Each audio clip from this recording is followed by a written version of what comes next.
Esta hora es grato recibir acá en los estudios de RCR, Red de Comunicación Regional, al doctor Luis Durán, el expresidente del Partido Morado, abogado constitucionalista y tributario. Quiero saludarlo, doctor Durán. José, muchas gracias por la invitación. Quedé contigo la última vez, que creo que llegué tarde, que volvía, y aquí estoy honrado, de verdad, en estar en esta radio y saber tu trayectoria. Cada vez encuentro menos posibilidades de que la gente hable con la verdad y ustedes lo hacen. Así que mis felicitaciones, más allá de lo que pasa hoy día en esta entrevista, honrado de estar aquí, pisando este lugar y el esfuerzo que están haciendo. Por el contrario, los honrados somos nosotros, ¿no? Me gustaría comenzar un poco analizando lo que está pasando en el país, ¿no? Sí. Los recientes cambios que forman parte de todo este tinglado que estamos viviendo en los últimos meses, en el último año, ¿no? ¿Cómo está mirando el horizonte político en el país en este momento? Mira, yo creo que lo que hay es un contubernio muy fuerte entre la presidenta y su grupo de poder y los partidos, el fujimorismo, el serronismo y todos sus discípulos, incluido APP. ¿Cuál es la función? ¿Cuál es la diferencia con otros tiempos? En que esta toma de poder de los extremos tiene detrás una serie de organizaciones que vamos a llamar informales y algunas delictivas que sostienen ese poder. Estoy hablando de las universidades Bamba, estoy hablando de grupos, ¿no?, de presión social, estoy hablando de corruptos, de un montón de gente que está minería ilegal, minería ilegal, tráfico, trata de personas, inclusive yo te puedo decir que ahí hay todo un contubernio de mucha gente. ¿Qué están haciendo? Están construyendo un proceso que yo le llamaría que va a llevar a una dictadura encubierta. Que esto ha pasado en Hungría, esto ha pasado en Turquía y esto ha pasado en Venezuela. En Hungría y en Turquía, extrema derecha. En Venezuela, extrema izquierda. ¿Cuál es el concepto?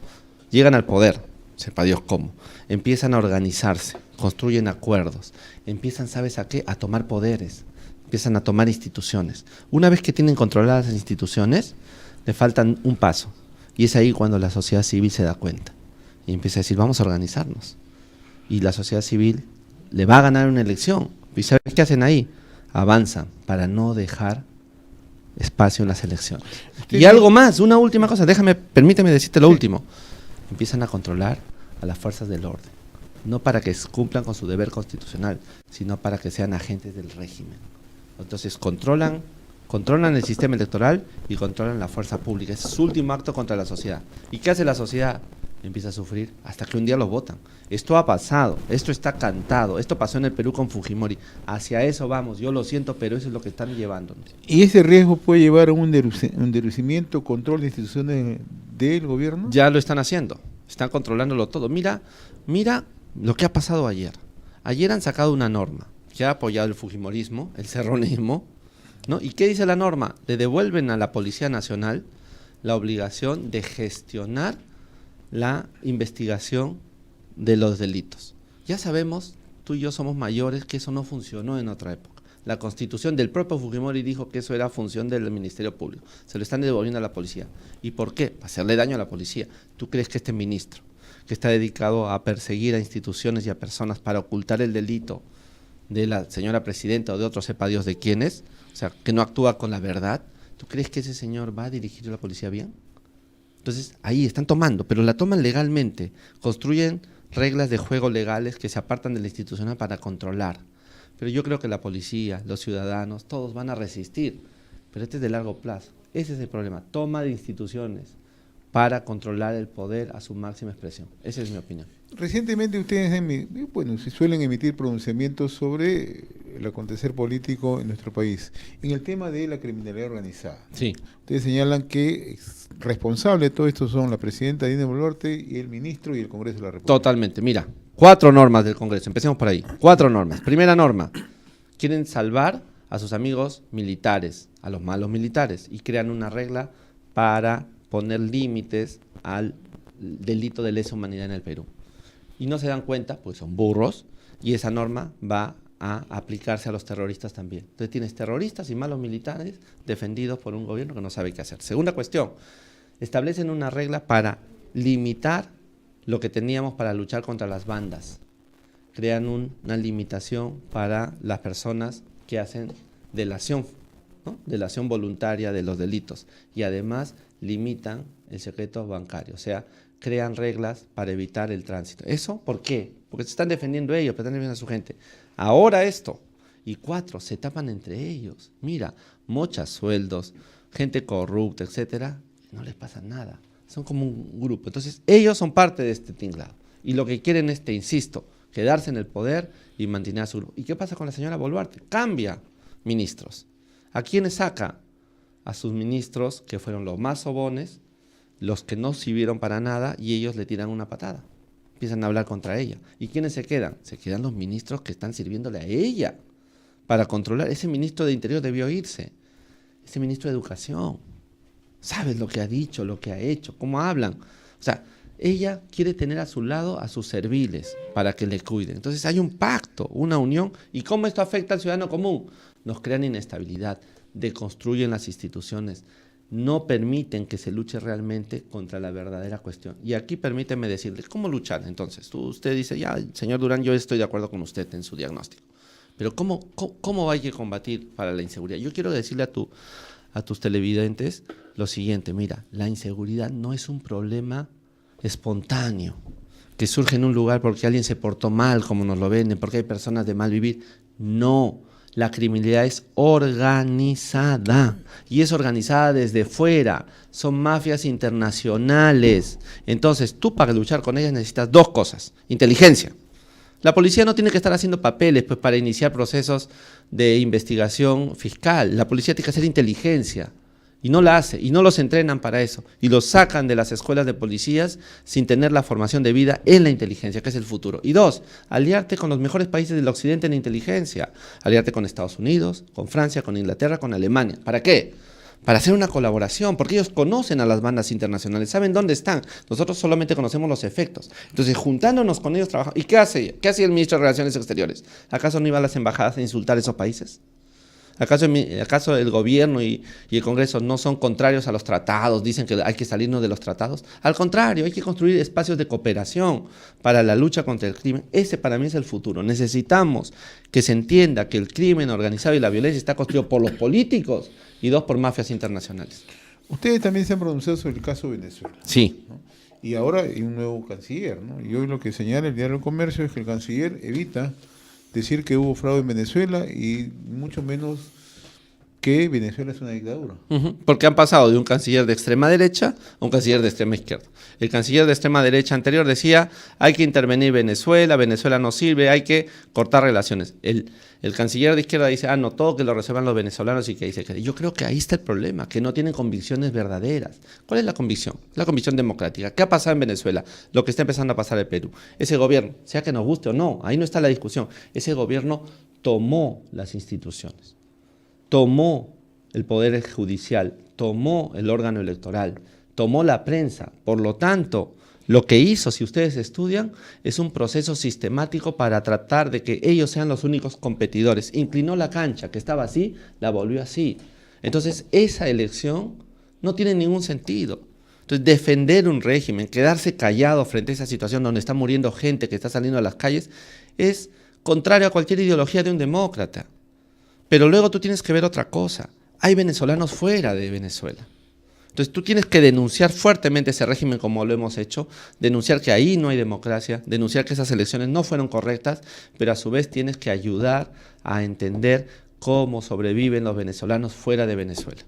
Y eso es lo que no hizo el anterior canciller. Entonces, nuestra posición es muy clara. Lo de Venezuela es un desastre dictatorial, es una violencia contra los ciudadanos planificada, como fue en Turquía, como fue en Hungría. Por favor, mírenlo. Ayer era la extrema derecha, acá es la extrema izquierda, pero el objetivo es el mismo. Un conjunto de gente sátrapa que se creen dueños de una sociedad y quieren controlarlo todo. Y luego empiezan a robar y a corromperlo. Esa es la posición del Partido Morado, sin ningún ambaje. Acá no hay tibiezas.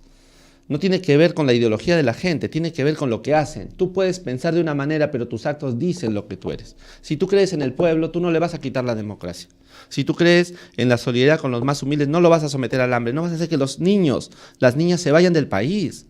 ¿Cuántos venezolanos han perdido su historia viéndose a otros países donde no los tratan bien? Ese no puede ser un partido, no puede ser un gobierno, una ideología al servicio del pueblo. Yo me niego a creerlo, me niego a creerlo. Nuestro invitado, Luis Durán, presidente del Partido Morado, abogado constitucionalista, tributarista. ¿Cómo está marchando el Partido Morado? Gracias por la pregunta. Mira, el Partido Morado primero tuvo que hacer un proceso de catarsis, de mea culpa y de reconocimiento de sus errores. 3 errores tuvimos, los quiero decir, que no provienen de nuestro corazón, de nuestra forma de ser, sino de nuestro error de impericia, de incapacidad. Primero, fuimos frívolos, porque tomamos a broma el discurso de cambio institucional que queremos hacer, y por eso la gente en las regiones no nos entendió. Segunda cuestión, el Partido Morado se concentró en Lima, y sus principales actores eran personas que no representaban al Perú. Por eso a veces nos dicen hasta caviares. El Perú es más grande, el Partido Morado tiene que ser un partido que sostenga, que signifique al Perú profundo, a todo el conjunto de la nación, porque todos los peruanos tenemos igual valor. Y tercera cuestión, no fuimos suficientemente claros en los momentos difíciles para decirle al país lo que pensábamos, se nos decía que éramos tibios. ¿Te acuerdas? Porque nuestros liderazgos decían una cosa, otra cosa. Eso, catarsis. Después, reconocimiento. Tuvimos a un presidente como Francisco Sagasti que cumplió las 2 cosas que hizo y no está preso. Dijo que iba a haber vacunas para todos y la hubo. Y dijo que iban a haber elecciones generales limpias y las hubo. Cumplimos. Entonces, ahí esa catarsis significa lo bueno y lo malo del proceso. Entonces, fortalecidos ya sobre esa base, tenemos 3 obligaciones hoy día. La primera, te la digo muy claramente, el Perú se está yendo al abismo. Ya estamos yendo al abismo. La función de un partido inteligente, de un partido democrático, es sostener y ayudar a sostener. No renuncio a que haya una unidad de los partidos y las agrupaciones que defienden al Perú. Si tenemos que llegar a un punto duro donde nos tenemos que encontrar, hay que hacerlo. Primera cuestión, unidad. Se lo digo a los otros líderes de los otros partidos. Unidad, trabajo conjunto, entendimiento común. Segunda cuestión, el partido tiene que hacerse nacional y traer a los mejores hombres y mujeres. Y en eso estamos. Movimientos como el Ayo en Ayacucho, Apus, Aguajún en la Amazonía, ciudadanos y ciudadanas en el norte del Perú y en el centro sumándose al partido.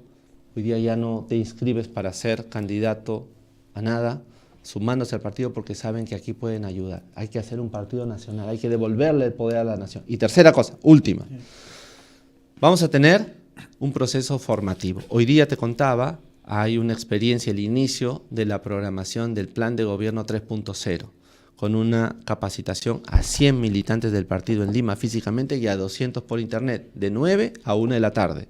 ¿Quiénes la están haciendo? Los funcionarios del CEPLAN, que tienen como función obligatoria trabajar y ayudar a las organizaciones, para que nos digan nos recuerden cuáles son los acuerdos del Acuerdo Nacional, perdona la palabra, o sea, los compromisos del Acuerdo Nacional en el que participó el Partido Morado para el 2000, la visión del 2030-2040 en el Perú. Y a partir de ahí, un partido que forme gente. No queremos llegar a improvisar.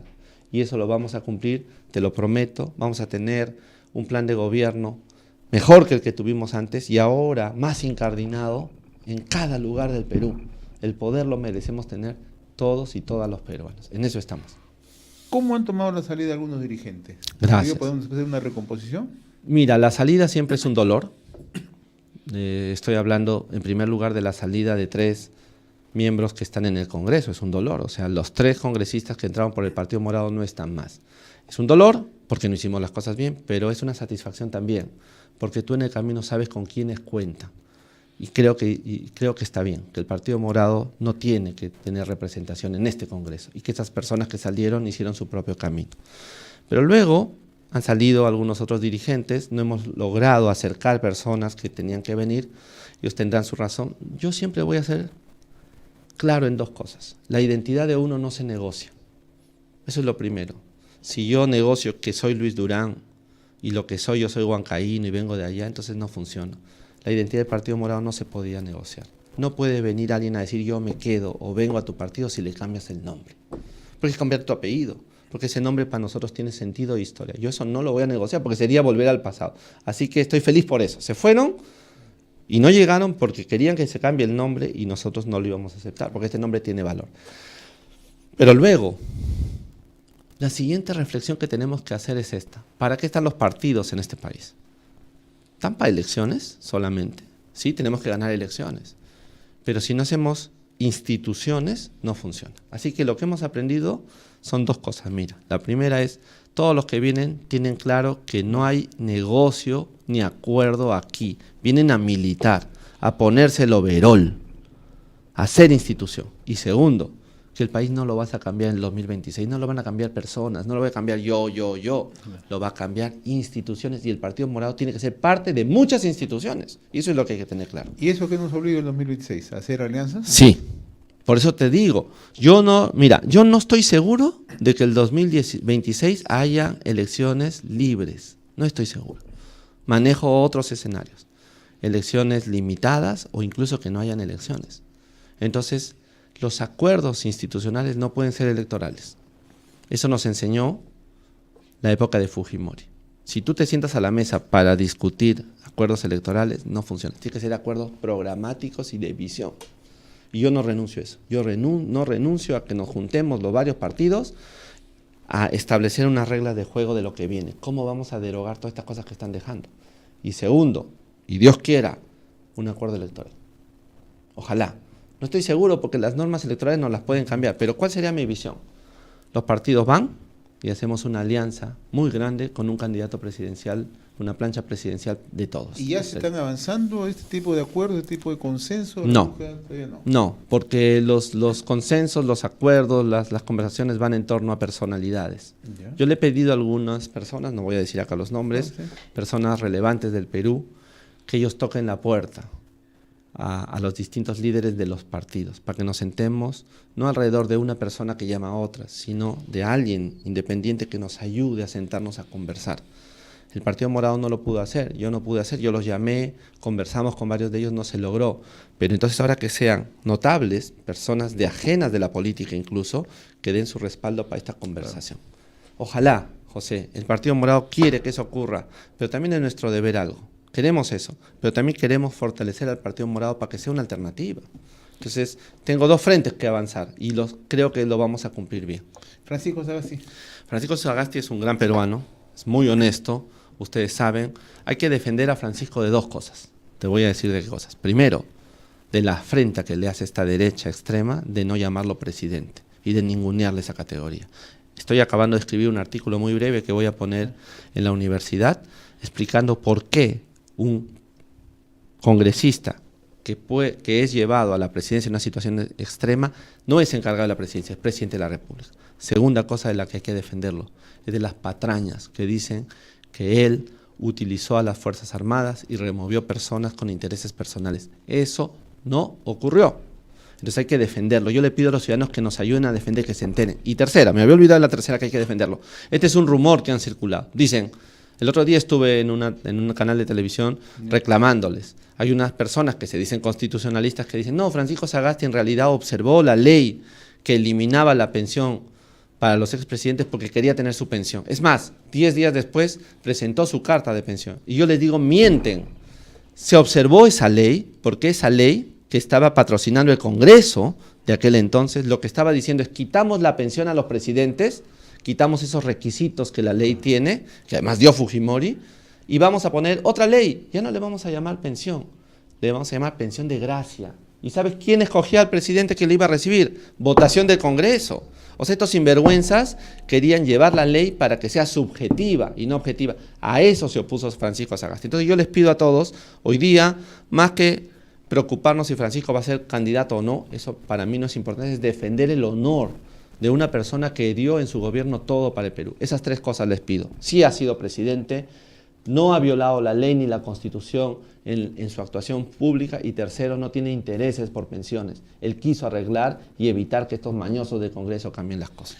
Muy bien, al doctor Luis Durán, presidente del Partido Morado, como siempre, muy reconocido por esta invitación. Muy amable. Muchas gracias, José. Adelante, y te ruego que resistas. Van a venir tiempos difíciles, resistan ustedes como siempre lo han hecho con la verdad, y adelante. Gracias por servir al país. No, los agradecidos somos nosotros.